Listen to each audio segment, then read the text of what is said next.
This episode of Bullet Heaven was made with a copy of the game provided by Huey Games.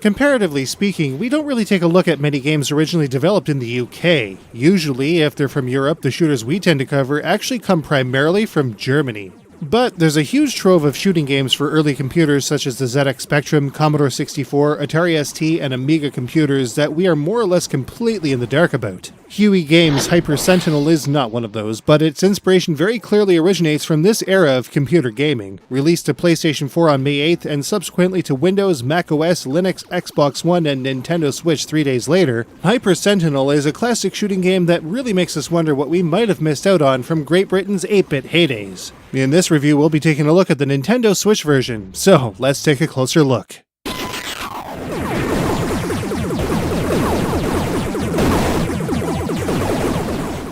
Hyper Sentinel is a game that seems pretty haphazard at first, with its more or less too fast controls and slightly claustrophobic playfield, but it becomes much more intuitive with a bit of playtime and a little bit of explanation. Generally speaking, Hyper Sentinel is a vertical perspective horizontal free-scrolling game. Players are restricted to a boarded-off playfield that will bounce the player back into the stage if they venture too far to the left or the right. 8-way control will move the player around the screen, but the player's direction will change with the left or right inputs, whether via the D-pad or left analog stick. Switching direction is more than just a necessity when hunting down ground-based emplacements, enemy ships, and guardians. If a player switches direction over an enemy or shot in just the right way, they can avoid getting hit. This is indicated by a blue aura that briefly envelops the player's ship. However, some enemies can't be avoided in this way, especially when it comes to certain guardians at the end of specific stages. Players can fire their main weapon with any of the controller's main face buttons or the R trigger. Rapid fire is fairly sufficient, though players can also fire faster than this with a good trigger thumb. This is useful for dishing out much more pain in way less time, though it can also get pretty tiring, as games like Tecmo Star Force and Hudson's Hector 87 have proven in the past. However, unlike the B and A buttons on the Joy-Con or compatible controller, holding the Y or X buttons will activate the Hyper Sentinel's boost instead, while tapping them fires its cannon. This all-in-one input is probably a great way to go for skilled players. More on the boost in a second. A number of special weapons will often randomly appear amongst certain enemy formations as well. These weapons can run the gamut when it comes to their efficacy, though most are able to deal quite a bit of damage when the going gets tough.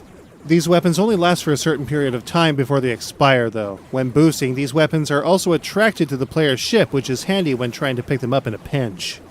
Players might have a hard time anticipating or grabbing these implements of destruction though, and that's where the Hyper Sentinel's boost comes into play. Holding the ZR button on the Switch Joy-Con or compatible controller will rocket the player forward in the direction they are traveling in. On the one hand, catching up to a particularly tantalizing weapon is easily achievable with this feature. On the other, players will find themselves colliding with a lot of stuff if they aren't careful. There's a lot of risk-reward there unless the stage happens to have been cleared out of enemies prior. The boost is also handy in chasing down bosses or escaping from danger in order to better recover life. Typically speaking, Hyper Sentinel can be pretty challenging on the outset. Enemy collision, physical hazards, and bullets are a pretty big pain in the butt on normal alone. Hard and Retro even ratchets things up with longer health recovery times and, in the case of Retro, additional physical obstacles that were previously harmlessly flown over, now damaging the player as well. It gets pretty hard to stay alive is what we're saying, even with the handy flip dodge. But the player has a couple of nifty tricks to keep from biting it. While players don't have a life stock to speak of per se, they do have a life bar, which can be recharged to full health if damage is not being taken over a certain amount of time. This energy bar can also be refilled with energy pickups indicated by an icon with blue bars. Players can also randomly find shields, which can drop from defeated emplacements from time to time. Much like special weapons, these shields are limited to a specific period of time, though weapons can also be picked up and used in conjunction with it. Special bomber pickups can also appear, which does a great job of clearing the screen of enemies and damaging most everything else. The primary objective of any given stage in Hyper Sentinel is to destroy all of the surface targets in the stage, the number of which is displayed at the top right-hand corner of the screen.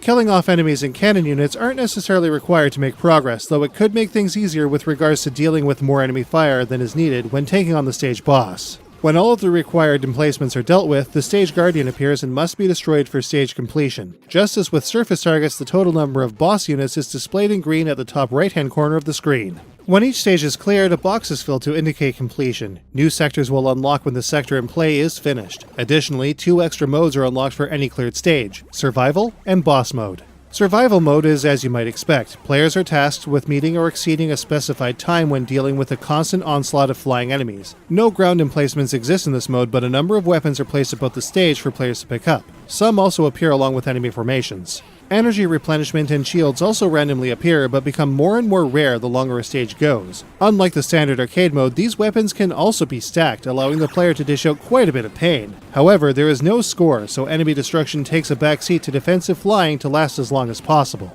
When the stage eventually ends and the target time is met, quitting will reveal a filled box to indicate a clear. Boss mode progresses much like the regular arcade mode, with players making their way through the game stage by stage. However, they will immediately take on the boss rather than working through the stage as normal. Enemy formations still exist in this mode, but additional weapons are not present. Some ground-based emplacements yield energy or pickups in addition to extra score pickups. Bosses will also spit out quite a bit of these pickups too, which factors into boss mode scoring. The thing that sets boss mode apart from arcade is that if a player reaches a point where a stage has not been unlocked, the player's final score is immediately tallied and the game will end. As such, boss mode is much more fun when all available stages in the difficulty chosen are unlocked. Hyper Sentinel is played over the course of 12 stages. With the additional survival and boss modes, that makes for 36 stages in all, but it goes even further. Factoring in the hard and retro difficulties whose stages also need to be cleared to be unlocked, this boosts the total number of stages to 108. If somehow this isn't enough, a total of 60 challenges also exist to be conquered. These challenges are marked off with a star when completed, and each stage has its own set of objectives, which can be browsed in its own submenu to see what's needed on what level. Completionists will have a lot to chew through for a 100% completion, and it will definitely be a challenge regardless of the generally light difficulty of the game.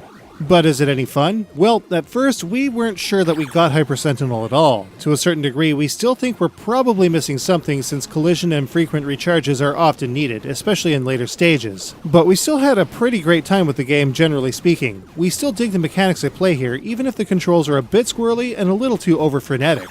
With that in mind, we also know there will be players out there that may not appreciate the kind of gameplay that is present here as well, especially with the controls being how they are. They are not especially perfect, and a good D-pad is absolutely needed when playing Hyper Sentinel. Analog-style control actually feels pretty bad, to the point that even the Switch directional buttons beat out any analog scheme with ease. And that's really saying something, especially with how reliably solid the Switch analog has been for games like Dragon Blaze and Dameco Unlimited 3 in handheld mode. Certain bosses are also complete assholes, and barring a drawn-out hit-and-run style offensive, players will crash into them often, which can be pretty frustrating.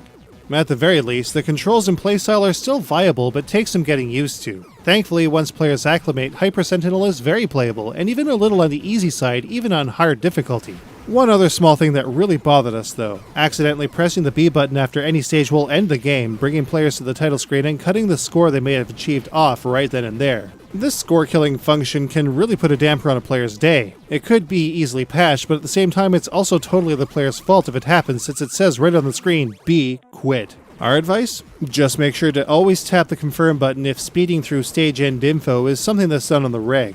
And speaking of score,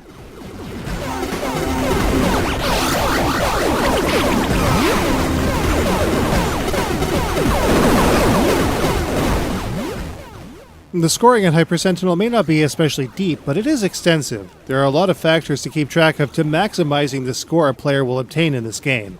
Obviously, enemy destruction is a good way to go about scoring a bunch of points here. In conjunction with ground targets, there's a decent amount of pointage to be had by default. But a good multiplayer also makes a world of difference. When the player destroys enemy targets, they will build up a gauge that is made up of 5 segments in the top left-hand corner of the screen. Starting at 2 times, each additional segment will double the previous point value to a maximum of 32 times. A green gauge will deplete if nothing is being destroyed though. Once it empties, the multiplier will fall in value by 1 tier. There are also conditions that allow a player to boost the multiplier all the way to max instantly.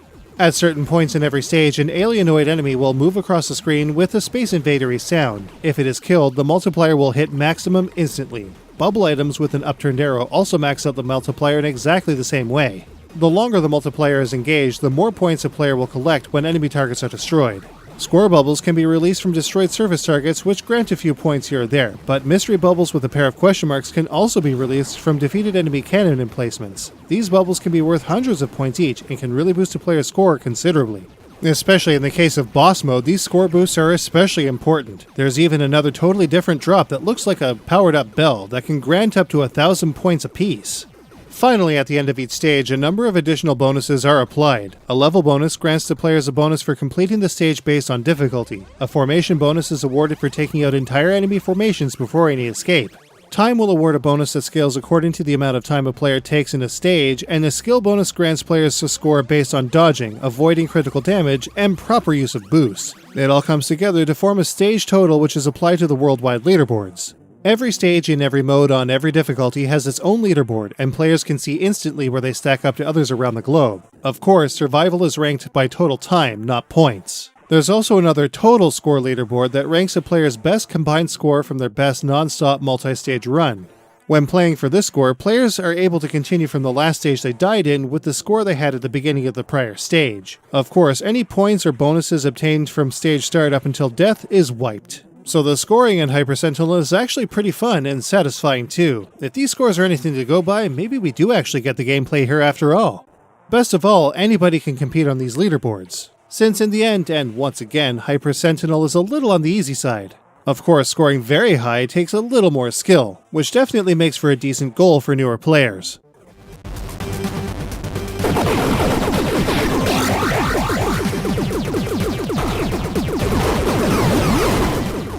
Hyper Sentinel's presentation is something of an eye-opener for us. Typically speaking, we've always been attracted to shooters of Japanese origin, often featuring sleek ships, pure scrolling, and a specific sound that was typically derived from a very different set of hardware. On the other hand, Euro shmups have always been a little hit or miss. Hyper Sentinel, on the other hand, is pretty cool on all fronts.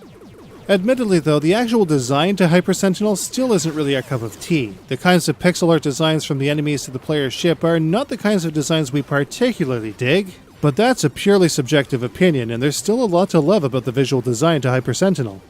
There's definitely an aspect to the overall design that harkens back to classic 80s computers such as the Sinclair ZX Spectrum and the Commodore 64. Pure chromatics for primary and binary colors permeate much of the overall UI, with very little to speak of in terms of highlight and shadow tones generally speaking. Everything is super chunky and we're totally on board with that. Larger text is huge and blocky and beautiful for it.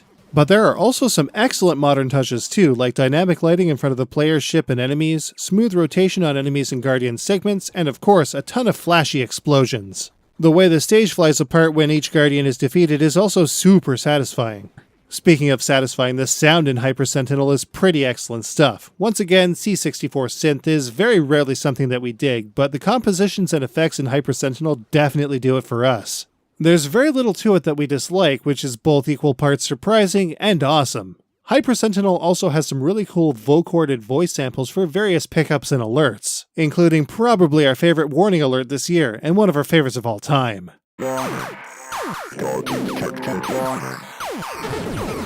Wrapping up the presentation to Hyper Sentinel is a clear yet garish UI that matches the overall theme to the game, as well as an easy-to-understand menu. There are even some really cool graphical filters that mimic an old CRT with color schemes reminiscent of the ZX Spectrum and Commodore 64. Pretty sweet. Other versions of the game include trophy and achievement support, as well as a really cool interactive mode through Mixer depending on the version. So, how does Hyper Sentinel on the Switch stack up? Let's take a look.